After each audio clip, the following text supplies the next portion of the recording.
Boat نے گھڑ گھڑ کرتے ہوئے پانی پر چلنا شروع کر دیا۔ جھیل پر مکمل خاموشی طاری تھی۔ دور کناروں پر ناریل اور چندن کے جھرمٹ کھڑے تھے۔ آسمان کا رنگ سرخ ہو گیا تھا۔ جھیل کے وسط میں سان مشیل کے ٹاپو پر روشنیاں جل رہی تھیں۔ کچھ دیر بعد بوٹ گھاٹ سے لگی۔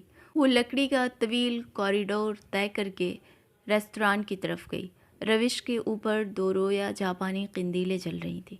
اندر ریستوران میں چند سنہالی کیتھولک لڑکیاں اور لڑکے رقص میں مصروف تھے۔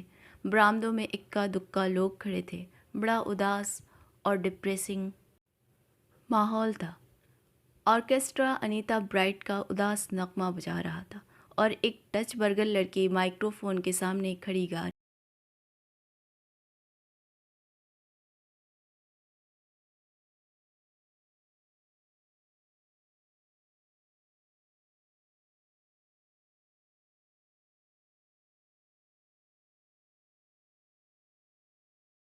دیکھا۔ عرفان کہیں نہیں تھا۔ وہ سیڑھیاں اتر کر جزیرے کے دوسرے کنارے کی طرف گئی، جہاں ایک چوبی پویلین جو جھیل کے عین وسط میں لکڑی کے کھمبوں پر استادہ تھا، ایک چھوٹے سے پل کے ذریعے جزیرے سے ملحق تھا۔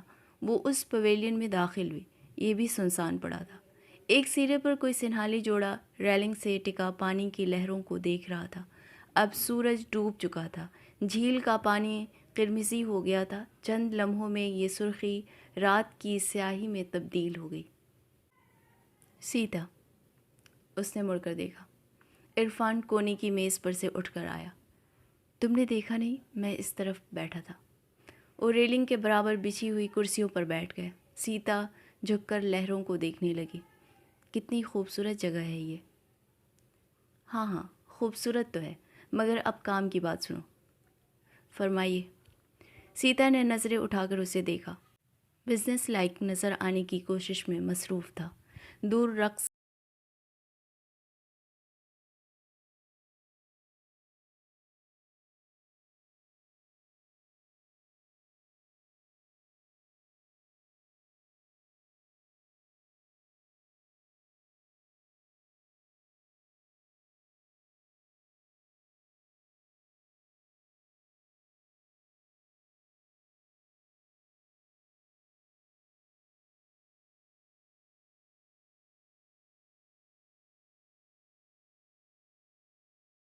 واقعات ہو گئے۔ عرفان نے سگریٹ جلا کر جلدی جلدی کہنا شروع کیا۔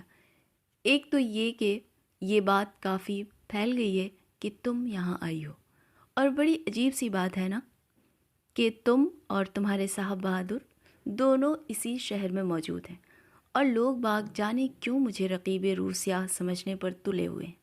یہ تو اچھا خاصا ہنگامہ ہو گیا۔ تم نے پہلے اس کے متعلق کیوں نہیں سوچا؟ اب کانفرنس کے بعد شام کی محفلوں میں لوگوں کو یہ بے حد عمدہ گوسپ ہاتھ آ گئی ہے، اور انڈو پاکستان جھگڑوں کے پیش نظر یہ صورتحال اور بھی زیادہ تشویشناک ہے۔ چند حضرات کو تو یہ یقین کامل ہے کہ میں جمیل کی بیوی کو اڑا لایا ہوں اور اسے ماؤنٹ لیونیا میں چھپا رکھا ہے۔ آج ایک صاحب کہہ رہے تھے کہ میاں پریشان کیوں ہوتے ہو، دوسری کی بیوی کا اغوا کرنا خالہ جی کا گھر نہیں۔ سیتا نے ایک جھرجھری سی لی۔ اب کیا ہوگا؟ وہ ہنسا۔ ہوگا کیا، انڈو پاکستان تعلقات مزید خراب ہوں گے۔ ممکن ہے کوئی کرائسس بھی ہو جائے جس پر ہمارے وزیر خارجہ کا بیان چھپے گا۔ تمہارے ہاں لوک سبھا میں سوالات کیے جائیں گے، اخباروں میں دھڑا دھڑ خبریں چھپیں گی۔ دیکھتی جاؤ، ابھی تو ابتدائے عشق ہے بھائی۔ آپ کسی وقت بھی مذاق سے باز نہیں آتے، پر بتائیے اب میں کیا کروں؟ میں پوچھتا ہوں، تم یہاں آئی کیوں؟ اگر جمیل سے ملنا تھا تو امریکہ چلی جاتی۔ امریکہ چلی جاتی؟ اور وہاں تک جانے کا کرایہ آپ دے دیتے، اس نے غصے سے کہا۔ آج لنچ پر جمیل صاحب سے ملاقات نہیں ہو سکی۔ وہ حسرت آئی ہی نہیں۔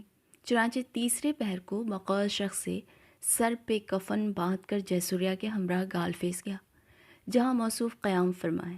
بھائی اپنے کمرے میں قلعہ بند حسب معمول مے نوشی میں مصروف تھے۔ میں نے جے سوریا کو اندر بھیج کر کہلوایا کہ میں اس سارے قصے کی تشریح کر کے ان کی یہ خوفناک غلط فہمی دور کرنا چاہتا ہوں۔ جے سوریا یہ جواب لایا کہ عرفان صاحب سے کہہ دینا کہ قمر الاسلام چودھری کی جیسی ٹھکائی میں نے نیو یارک میں کی تھی وہ آج تک نہیں بھولا ہوگا، لہٰذا اپنی جان کی خیر مناتے ہو تم میرے سامنے نہ آنا۔ پویلین میں ہوا کا خنک جھونکا داخل ہوا جس سے سیتا کے بال اڑنے لگے۔ اس نے اپنی سیاہ لٹے لپیٹ کر سر ڈھانپ لیا۔ تمہیں پتہ ہے، وہ آہستہ آہستہ کہہ رہا تھا، تم اپنی کشتیاں جلا چکی ہو۔ قمر کا قصہ جو تھا سو تھا۔ جمیل کو پروجیش چودھری کی خبریں بھی پہنچ چکی ہیں۔ وہ سفید پڑ گئی۔ آپ کو کس نے بتایا؟ مجھے برابر تمہارا خیال رہتا ہے، اور اگر تم برا نہ مانو، کیونکہ تم ایڈلٹ بننے کی کوشش بہت کرتی ہو مگر ہو نہیں۔ تمہیں یہ بھی خوب معلوم ہے کہ مجھے تم میں کافی دلچسپی ہے۔ غالباً تم اس کا مداوع نہیں کر سکتی کہ لوگ تم میں ادبدا کے دلچسپی لیں۔ یہ دوسری بات ہے کہ اپنی حد تک تم بھی ان کا دل نہیں توڑنا چاہتی۔ آپ نے اس وقت یہ اس قدر ذلیل اور کمینے پن کی بات کہی ہے کہ میں اس کا جواب نہیں دینا چاہتی۔ میں آپ کو اپنا دوست سمجھ کر کولمبو آئی تھی۔ دوست؟ دوستی کیا بلا ہے؟ ڈیم!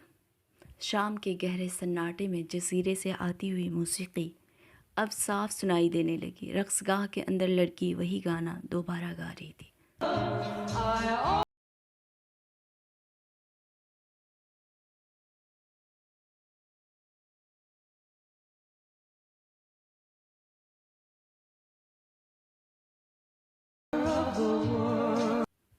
وہ یکلخت اٹھ کھڑا ہوا۔ اب رات کافی ہو گئی ہے، کولمبو واپس جاؤ۔ تم پہلی کشتی سے کنارے پر واپس چلی جاؤ، میں بعد میں واپس آ جاؤں گا۔ کیا پتہ واقعی ریستوراں میں کوئی مجھے یا تمہیں پہچان لے۔ رات پڑے یہاں مجمع زیادہ ہو جاتا ہے۔ Good night. وہ اسے پویلین کے چوبی پل تک پہنچانے بھی نہیں آیا۔ وہ روش پر آئی، گھاٹ کے سمت جانے کے لیے رقص گاہ کے راستے پر سے گزری تو ریسٹورانٹ کے سنبھالی مینیجر نے، جو ڈی جے پہنے بالکل پینگوئن لگ رہا تھا، سامنے سے آ کر اس سے کہا، مس، آپ بہت جلدی واپس جا رہی ہیں، ڈنر کے لیے نہیں ٹھہریے گا؟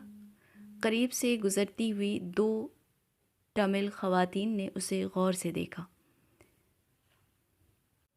وہ تیز تیز قدم اٹھاتی کوریڈور تک پہنچی۔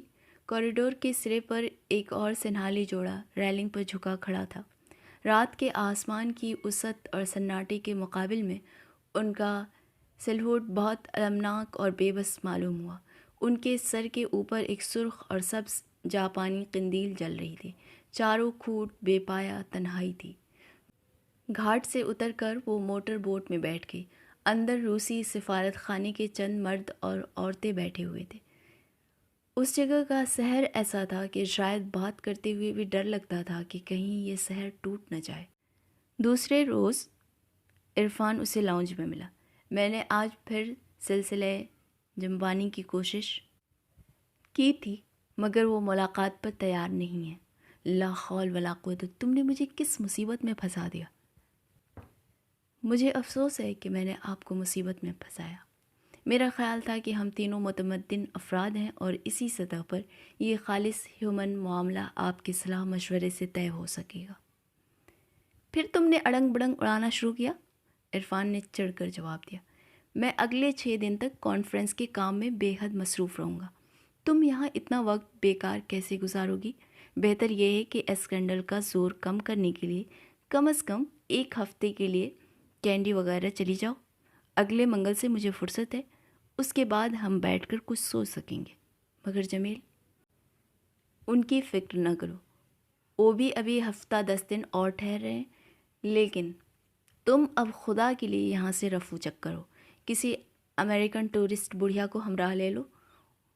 ہوٹل ان سے بھرا ہوا ہے، وہ ساتھ ہو جائے گی اور تم جی بھر کر اس کی معلومات عامہ میں اضافہ کرتی رہنا۔ اچھا، اس نے ایک بار پھر فرمانبرداری سے جواب دیا۔ میں امریکن ایکسپریس سے بات کر کے ابھی تمہارے لیے بہت سخت فرسٹ کلاس ٹور کا انتظام کروائے دیتا ہوں۔ اس نے کاؤنٹر پر جا کر ٹیلی فون کا ریسیور اٹھایا۔